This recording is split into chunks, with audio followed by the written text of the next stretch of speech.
बानी पीटीआई मुल्क के लिए सबसे बड़े लीडर बन चुके हैं। फसादियों के तमाम हरबे नाकाम हो गए, दफ्तर तोड़े, कारकुनान को पाबंद सलासिल रखा गया, झूठे केसेस बनाए।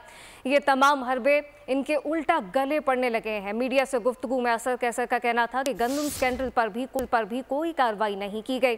IMF के कहने पर बजट में नए टैक्सेस लगाए जा रहे हैं। उन्होंने ऐलान किया कि तहरीक तहफ़्फ़ुज़ आईन पाकिस्तान के तहत पूरे मुल्क में जलसों का शेड्यूल जल्द जारी किया जाएगा।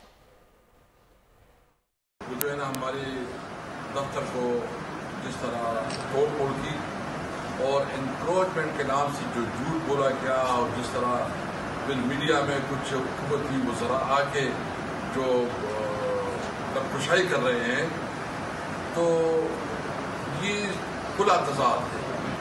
सारे हरबे नाकाम होते जा रहे हैं। आप तरीके साहब के खिलाफ जितने भी कोशिश कर रहे हैं और उनके खिलाफ केसेस बना रहे हैं, वो आपके गले पड़ रहे हैं। एक बात वाज़ेह करूं कि तारिक साहब इस किस्म के हरबों से कभी भी न डरेगा न पीछे हटेगा। मुल्क को हुकूमत खुद अदम इस्तेहकाम की तरफ ले जा रही है।